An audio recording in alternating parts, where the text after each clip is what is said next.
Hey friends, আজি আমি আলোচনা কৰিম all about সিধা কথা কিছুমান কম তো প্লিজ তোমালোকে অলপ সহাৰি জনোৱা। নম্বৰ 1, বয়ফ্ৰেণ্ডক হাজবেণ্ড বুলি ভাবা আৰু সয়াবিনক মাংস বুলি ভাবা একে কথা, দুটাই একে কথা। নম্বৰ 2, চেংৰা লৰা হলে অলপ নিজৰ মতে চলা হ'ব লাগে। এই গাৰ্লফ্ৰেণ্ডৰ মতে চলাবোৰক অলপ পোহনীয়া কুকুৰৰ দৰে লাগে। সিধা কথা একদম। পৃথিৱীৰ চিৰসত্য কথাটো কি জানানে? যিমানে ধুনীয়া ছোৱালী সিমানে চুতীয়া বয়ফ্ৰেণ্ড। একদম সঁচা কথা আৰু এইটো সিধা কথা হয়। তোমালোকে নিজে ভাবাচোন অলপ, যিমানে ধুনীয়া ছোৱালী সিমানে চুতীয়া বয়ফ্ৰেণ্ড। আৰু মাজনীহঁতৰ বাবে এটা কথা আছিলে, যিবিলাক লিলিমাই কৰি ফুৰা মাজনী, তোমালোকক কওঁ, দুটাতকৈ বেছি বয়ফ্ৰেণ্ড থাকিলে তাক বয়ফ্ৰেণ্ড বুলি নকয়, তাক কাষ্টমাৰ বুলিহে কয়। বুজিলা? মনত ৰাখিবা কথাটো। নম্বৰ 5, সকলোকে কৈ আছো, বিয়া পাতিলে সদায় ছোৱালী দেখাত ধুনীয়া চাই বিয়া পাতিবা।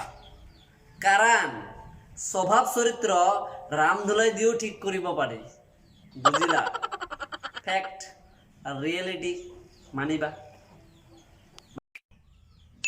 বন্ধুসকল, ফ্ৰেণ্ডছ, সকলোকে এটা ভাল কথা কওঁ, সন্মান ছোৱালীক কৰিবা, বহুতৰ লগত লিলিমাই কৰাজনীক নহয়। আকৌ যদি ছোৱালীবোৰে যদি তোমালোকক এটা কথা, মাজনীহঁত তোমালোকৰ এটা কথা কওঁ, যদি কোনোবা ল'ৰাক ভাল পোৱা তেনেহ'লে চৰিত্ৰ ভাল থকা ল'ৰাকহে ভাল পাবা। বহুতৰ লগত জুতি লৈ ফুৰা দমৰাক নহয়। বুজি পালা? আমাৰবোৰ বিন্দাছ ল'ৰাবোৰৰ লাইফত হেপী থাকিবলৈ কোনো গাৰ্লফ্ৰেণ্ড বয়ফ্ৰেণ্ডৰ দৰকাৰ নহয়। মাত্ৰ মোবাইলত লাগে 1.5 GB ডাটা আৰু কেইটামান হাৰামী বন্ধু হ'লে হেপী, পুৰা হেপী। আজিকালি ল'ৰা ছোৱালীৰ পঢ়া টেবুলত বহা ইজ ইমোশ্যন, আৰু পঢ়া টেবুলত বহি মোবাইল টিপি থকাটো হৈছে ফেশ্বন। একদম চিধা কথা। আমাৰ আংকুল আণ্টি যিবিলাক আছে, আপোনালোক এটা কথা কওঁ, চিগাৰেট খালে হাওঁফাওঁ বেয়া হয়, চিগাৰেট খালে হাওঁফাওঁ বেয়া হয়, চৰিত্ৰ বেয়া নহয় দেই।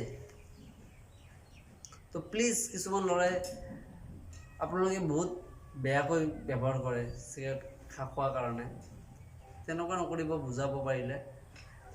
সেইবুলি মই নাখাওঁ দেই।